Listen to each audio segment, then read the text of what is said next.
बिस्मिल्लाहिर्रहमानिर्रहीम, अस्सलाम वालेकुम। इसीलिए सोशल और डिजिटल मीडिया खटकता है मौजूदा हुक्मरानों को।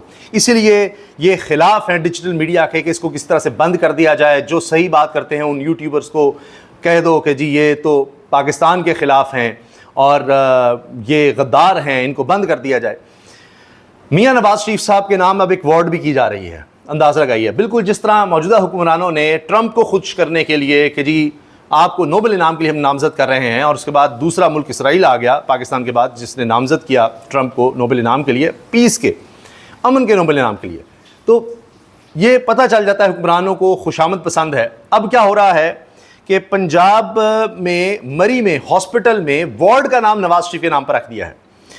अब क्योंकि पता है कि ये खुशामद पसंद आएगी इन लोगों को, इसलिए अब लोग कह रहे हैं कि इस मुल्क का नाम नवाजिस्तान रख दें पाकिस्तान की जगह, पंजाब का नाम मरियम आबाद रख दें, इस तरह से कुछ कर दें।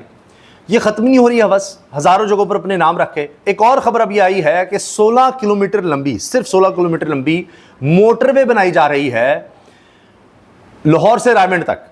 वहाँ पर बाकायदा एक सेनेटर साहबा तो ये चीख उठी कि जी ये क्या सिर्फ एक घर के लिए, यानी ये रायमंड के महल्लात वालों के लिए सिर्फ मोटरवे पूरी बनाई जा रही है 16 किलोमीटर लंबी। कभी आपने सुना है 16 किलोमीटर का मोटरवे 16 किलोमीटर, सैकड़ों किलोमीटर तो सुनी होगी, 16 किलोमीटर सिर्फ लाहौर से रायमंड तक के लिए कि जनाब शाही ख़ानदान के आने जाने में आसानी हो। ये इंकशाफात हो रहे हैं तो लोग इस पर तनकीद कर रहे हैं, इसके ख़िलाफ़ बात कर रहे हैं कि जी ये क्यों इस तरह से किया जा रहा है। कहीं हॉस्पिटल का नाम, कहीं किसी इदारे का नाम, हत्ता कि वार्ड तक का नाम नवाज शरीफ के नाम पर, और ऐसे ऐसे इदारों का नाम कि यानी मरी में जो हॉस्पिटल है ये कोई पाकिस्तान बनने से भी 20 साल पहले एक शख्स ने बनवाया, टीबी के मरीजों के लिए खुद ज़मीन दी, कई एकड़ ज़मीन दी, और अब वहाँ पर मियाँ नवाज शरीफ साहब का नाम भी जनाब बीच में रख दो जी। ये है हर जगह, कोई हॉस्पिटल ना बचे, कोई क्लिनिक ना बचे। यहाँ तो बैतुल खला के बाहर शहबाज शरीफ साहब अपने नाम लिखवाते रहे हैं। ये हाल रहा है, तो ज़ाहिर है उन्हीं का ख़ानदान है, यही काम करेगा। मजिस्ट्रेट अब्बास शाह का इमरान रियाज, सदीक जान, मतीला जान, असद तूर और औरिया मकबूल जान समेत 7 यूट्यूब चैनल ब्लॉक करने का ऑर्डर मुअत्तल कर दिया।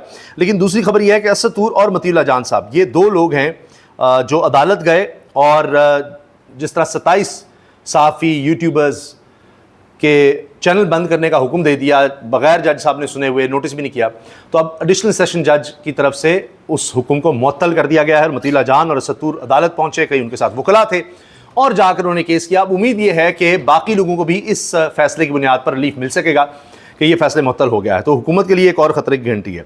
बाकी जी ये आसिफ बशीर साहब हैं, सीनियर सहाफ़ी, इन्होंने बताया है कि ये जो CDA ने अंडरपास बना दिया था, ये 40 दिनों में सरीना अंडरपास बनाया, उसकी वजह से ये हुआ है कि डिप्लोमेटिक इनक्लेव का नाला कहीं दब गया है, जिसकी वजह से 5 ममालिक के सफारत खाने डूबे हुए हैं। पिछले 5 दिन से कश्मीर हाईवे बंद करके नाला ढूंढा जा रहा है, मगर नाला ऐसे गायब है जैसे कोई वो गधे के सर से सींग हो। ये इन्होंने बताया है, ये देखिए, और वीडियोस भी दिखाएंगे। ये देखिए हुआ ये है कि जो गेस ने प्रोजेक्ट बनाया है ना, फकत अब देखिए गेस ने प्रोजेक्ट था तो वहाँ पे जो उसका नाला था जो डिप्लोमेटिक इनक्लेव के पानी को जो कैरी करता था वो नाला कहीं नीचे लग गया, वो श्रीनगर के पास बनाते हुए जी। अब ये पहले 10 दिन से पानी जितना निकाला करता रात को मजीद बारिश हो जाती, शाम को बारिश हो जाती। अब वो सूरत हाल ये है कि 5 सफीरों ने चेयरमैन CDA की शिकायत की है पाकिस्तान से। 5 सफीरों ने चेयरमैन CDA की शिकायत की है, 5 सफीरों ने, 5 सफारत खानों ने शहबाज शरीफ से डायरेक्ट कि बेड़ा गर्क कर दिया आपने, नाला ही बंद कर दिया अपने चक्रों में, यूँ जिस तरह शहबाज शरीफ करते जल्द ये बना दिया, वो बना दिया, ये कर दिया, और उसमें नाला बंद हो गया। अब वो सफारत खाने डूबे हुए हैं। ये कोई आम शहरी होता तो कोई बात नहीं थी, उनका काम ही डूबना है, लेकिन सफारत खाने हैं तो वहाँ मसला बन गया है। अच्छा, और उन्होंने कहा कि ये इन्होंने तबाही होगी हमारे यहाँ, ये वो बरसाती नाला था बंद कर दिया। ये देखिए कश्मीर हाईवे की जो ये देखिए, ये उसकी सफारत खाने हैं और आप देख ले पानी पानी नाला जो अब आप ये देखें दूसरी फुटेज में अगर आपको आप दिखा सकें, अभी देखिए खुदाई अब हो रही है, ये ढूंढ रहे हैं, खुदाई भी हो रही है। अच्छा, ये देखिए मिला नहीं है उसका, बड़े डंपर में मट्टी निकाल के, और अब वो और कश्मीर हाईवे बंद है 4 दिनों से, सिर्फ और सिर्फ इसलिए कि आपने कहा जी कि हमने 30 दिनों में ये प्रोजेक्ट किया, 32 दिनों में ये किया। आज़म भी शाबाशी देने के लिए जो है वो वजीर दाखिला को वो कर देते हैं। अब आप ये अंदाज़ा लगाइए कि क्या हो रहा है कि जी बस जल्दी प्रोजेक्ट बना दो, और वहाँ पर अब नाला ही नहीं मिल रहा, वो गायब हो गया, बना दी सड़क, वहाँ पुल बना दिया जी।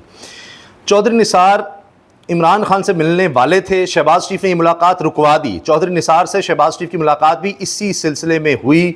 मुनीर फारूक ने ये इंकशाफ किया है कि चौधरी निसार साहब तो अडयाला जेल जा रहे थे, तो शहबाज शरीफ साहब भागे पहुँचे और कहा कि जी ना जाएं, और उनको रोका गया। तो ये एक नई खबर आई है। काजी फाइज़ ईसा ज़लीलो ख्वार हो रहे हैं, कहीं जाने के काबिल नहीं, कहीं मुंह दिखाने के काबिल नहीं हैं। सदीक जान कहते हैं काजी फाइज़ ईसा जिसकी वजह से जस्टिस एजाजुल एहसन और मज़ाहिर अली अकबर नकवी को मुस्ताफ़ी होना पड़ा, वो काजी फाइज़ ईसा आज किधर है? आज वो पूरी दुनिया में कहीं फिर नहीं सकता। आज इससे जनाजा पढ़ने के लिए भी हुलिया बदल कर जाना पड़ता है। सोचिए ज़रा। पाकिस्तानी उनको झुक के मिलेंगे, दोनों हाथों से मिलेंगे, उनको अकीदत से मिलेंगे, एहतराम से मिलेंगे, लोग उनके लिए दुआएं करते हैं, उनके इज्जत एहतराम मकाम मर्तबा है। और दूसरी तरफ घटिया शख्स काजी फाइज़ ईसा है जिसने खेल खेला, वो काजी फाइज़ ईसा जिसकी वजह से 2 जजेस को घर जाना पड़ा, जिन्होंने 2 जजेस ने रिजाइन कर दिया, एजाजुल एहसन साहब और मज़ाहिर अली अकबर नकवी साहब।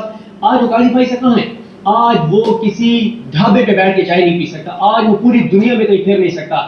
जनाजे में काजी फाइज़ ईसा कहीं जा नहीं सकता, लोगों में नहीं जा सकता। था तो अपनी शक्ल तब्दील करके उसको जनाजे में जाना पड़ा। तो ये हालात हैं। तो इज्जत जिल्लत का तल्लुक जो है वो ओहदों से नहीं है, तो इज्जत जिल्लत किरदार से बनती है। तो खैर ये सारी रेड लाइन समझी जाती है, लेकिन इन तमाम रेड लाइन्स को हम ये समझ के अबूर करते हैं कि ये हमारे नजदीक कोई रेड लाइन नहीं है। हाँ, कुछ चीजें ऐसी हैं जो बाकी रेड लाइन है। अब ये हुलिया बदल के जा रहे हैं काजी साहब। देखिए, तो ये तहरीक इंसाफ के लिए कितनी बड़ी बात है इमरान खान के लिए कि जिसने उनके खिलाफ फैसला दिया, अवाम में उसकी कोई पजीराई नहीं है, वो लोगों में नहीं जा सकता। जिसने इस मुल्क के साथ नाइंसाफ़ी की, बल्ले का निशान छीना, पाकिस्तान की तारीख का बदतरीन फ़ैसला किया, और अब उसी फैसले की वजह से आगे भी उस तरह फैसले हो रहे हैं। अब तो कई काजी फाइज़ ईसा पैदा हो चुके हैं, तो लोग कभी भी उनको अच्छे लफ्ज़ों में नहीं याद करते, और ये तो अब सबके सामने अभी से आने लग गया है। ये बात कंफर्म है, तरीके इंसाफ एहतजाजी मोड में चली गई है। एक एक जगह पर मोबिलाइजेशन होगी। जिसको नोटिफिकेशन दिया जा रहा है, इसको 3 महीने का वक्त दे रहे हैं।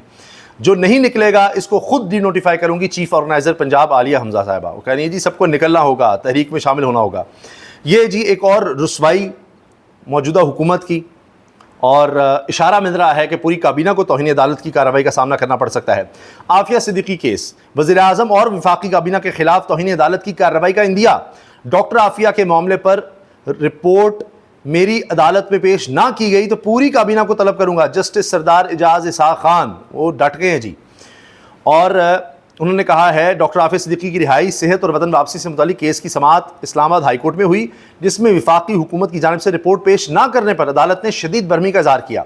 जस्टिस सरदार एजाज इसाक खान ने डॉक्टर फौजिया सिद्दीकी की दरख्वास्त पर समाअत की। इस मौके पर दरख्वास्त गुजार की जानिब से वकील इमरान शफीक अदालत में पेश हुए, जबकि वफाक की जानिब से additional attorney general Rashid Hafeez और दीगर अदालत में पेश हुए। इसमें जस्टिस साहब ने कहा, रिमार्क्स दिए कि क्यों ना वफाकी काबीना में शामिल तमाम वज़रा के खिलाफ तौहीन अदालत की कार्रवाई शुरू की जाए।